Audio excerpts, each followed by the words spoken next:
Rhonda from Nelson Soapery.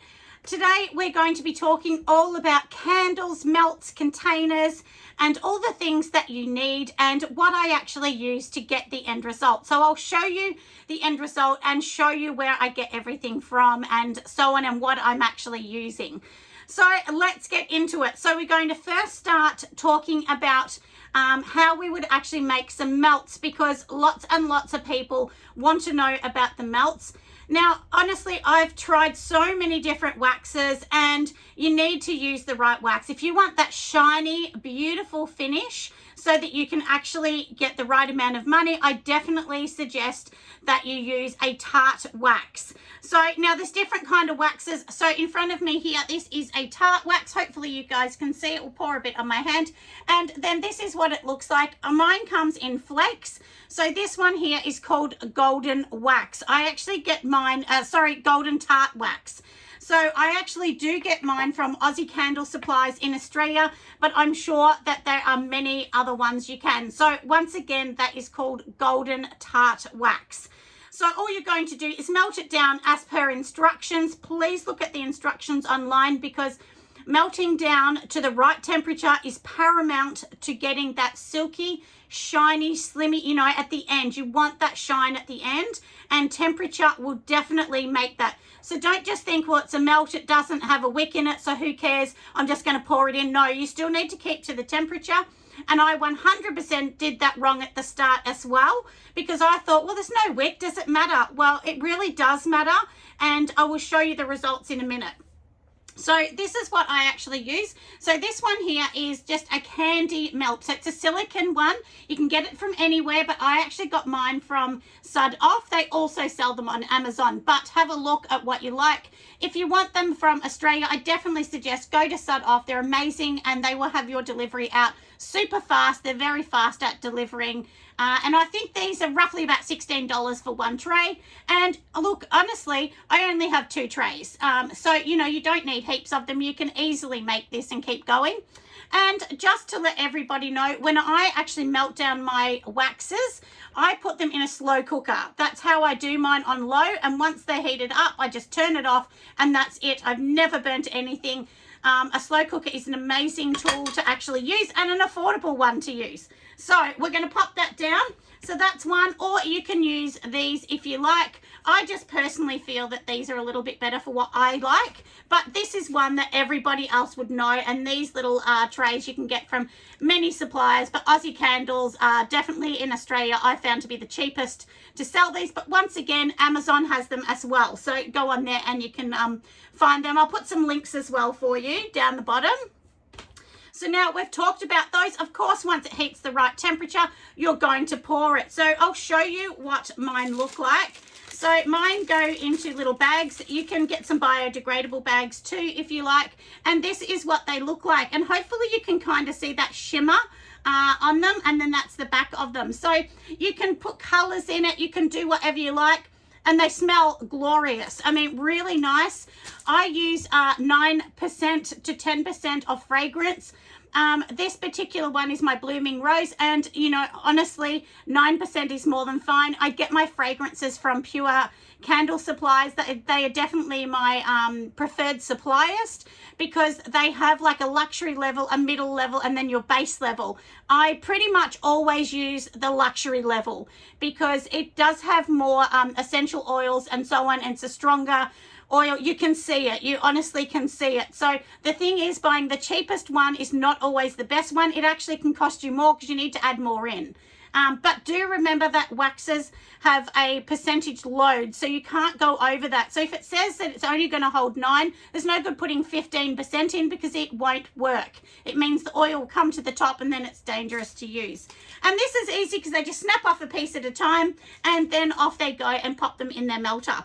So when I actually make all my products, you need to think about the end result and selling it, because honestly, even though we know this smells gorgeous, people want presentation. So this is how mine come. They come in these gorgeous little boxes, which I was lucky to grab some off another lady that had actually done wholesale, and you can get these off Sud Off. So make sure you go on Sud Off, and they actually have these little boxes, and they will help you out for those. But And then I just use the labels I make myself. These are on a transparent printable, and I've just got a standard printer, so it's not a special printer, it's a standard printer. And then I buy these labels from Stanley Packaging in Australia, but I'm sure many companies have them. They're the clear ones, but Stanley Packaging are quarter of the price of anywhere else, so that's why I use them. They're really fast. You can click and collect if you're in Melbourne, Australia. If not, just buy them and then they'll ship them out to you as well.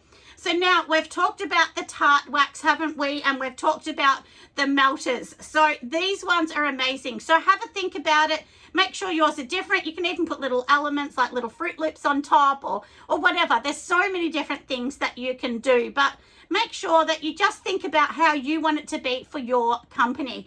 And I will tell you too, when I started, this is how I started, and they look nice, but they're just very plain. But then this is definitely more eye-catching. So if you had these in a shop, people are going to pick up this. I promise you. They're going to pick up this before this because this just is more eye-catching. So this is all a part of learning about product development and, you know, product packaging. And that's something that's taken me years to learn and so much research. And there's heaps and heaps of people that give great tips on YouTube. So just go and have a look. And then, of course, you need to do your own research from that to see if that suits you. But that's what I suggest. So now let's get on to other waxes, and we will also talk about the candles that I make. So I'm going to be using this, and this is what I normally use. So I'll get nice and close. This is a coconut wax, and this one I actually get from Pure Candle Supplies as well. As I said, they are my favorite, and they come in little chip forms like that. They're really easy. You just pour them in once again in a slow cooker. And the one thing I found that the coconut soy, this coconut soy, it definitely does not, it doesn't leave frosting as bad as the pure soy. So if you're sort of debating about the two, that's what I personally like. And I feel that it gives more of a shimmer on top as well. Whereas, you know, your pure soy is just very matte and it can lead to a lot of frosting. So it's really important to tell your customers that as well. Do remember too, when you're making candles, there's sometimes, if you see them in the shop and you go, look how fancy they look. Sometimes they've put extras. They might have put a paraffin in it to make it look more silky. I don't use paraffins at all. Sometimes what they also do is they put stabilizers in, and stabilizers will stop the color from going. And I'm going to show you something so that you can see what I mean. Now, this is a candle I made some time ago, and can you see how the color is starting to go already? It was this bright color at the top here, if you can see that, but this does not have a stabilizer, and if they're sitting around for a while, that's what happens. I know people are going to pick me up about the flowers being on top being dangerous. When I put my flowers on top, I just sit them on top so they can just be picked straight off. They're only for look, and I do put that on the label. So make sure that if you're doing that, you know, you need to look at that. And every country's different. Some countries will allow it and some will not. But this is just a pretty jar that I made more for myself. And I think this come from Luxury Candle Supplies, if I'm right. I just bought a couple of those, but they are not for sale. They're just for myself. So I thought I would show you that. Although I do have a couple, so I might put some on my sale one. Watch out for that one because that may go on there soon. So that's what I do with that. And you can see that I'm using the wood wicks. These wood wicks are called Pro Wood Wicks, and I use these from Aroma. Lots of people ask me, you know, which one exactly do you use? If you go onto Aroma's website, even if you're in another country, it doesn't matter. Still go onto their website, which is aroma.com.au, and it will tell you the circumference of the jar and which one they suggest. But once again, it comes back to testing. You must test because it's the only way that you're going to know. So that's one thing that I thought I would talk about as well. Now let's get on to a couple other ones that I use. So these are my baby tins. They look very adorable, don't they? And I make all of my labels on Canva if anybody wants to know. And then this is what mine look like inside. These are little candies. You can put them in. They're just going to melt down. They're not going to do anything to the wax, but just don't put too many in, just a little sprinkle. And then once again, it's the wood wick. I am changing these plain labels. They're just sitting on there, but they will be changed. And I'll show you one that I've changed. And they smell Just gorgeous. So I keep the lid on to protect them. If you're at a market, candles are something when it's hot you just really can't sell because they'll just get ruined. I know, it's happened to me so many times. So these particular tins are called travel tins, and I get these from Aussie Candles. I buy them in 280 at a time because it's much cheaper. It works out to be about $1 something a tin plus freight. Obviously the freight adds that on. But this is what my end result looks like. So when somebody buys one of these, that's what they're going to get, the beautiful label on top.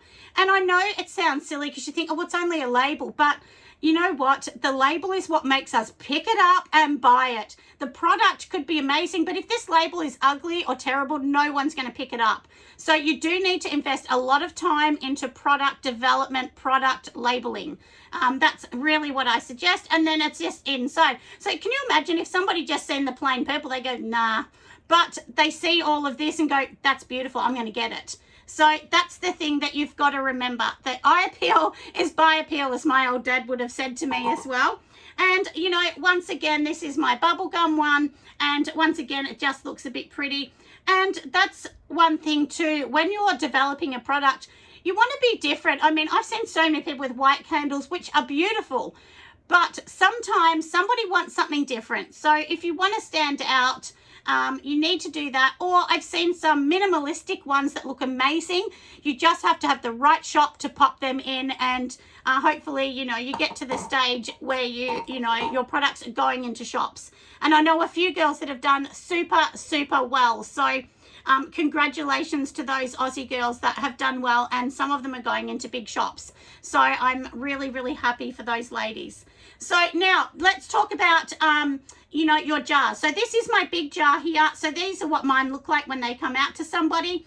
And this is one of my coconut beach ones. This is just a bit more direction. You don't need to have that. I put that on for my own safety, and that just says safety on that. So, and it doesn't take away from the label, but it's just clear on the side. And then it also will have one on the bottom as well.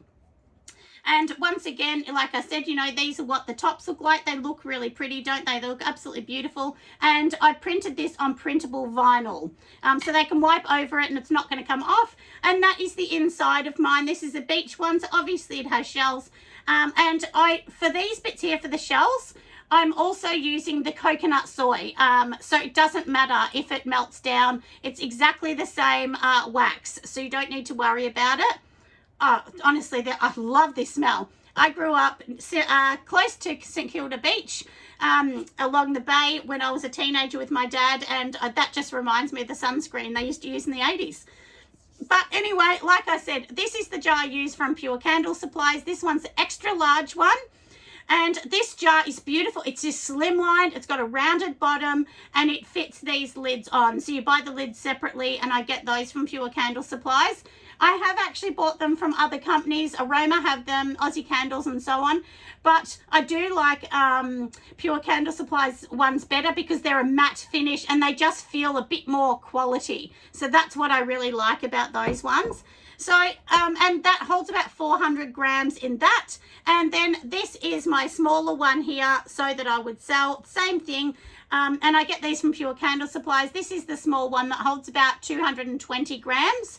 And this is my little birthday one. So this is what it looks like. You can see it's just a little ice cream thing.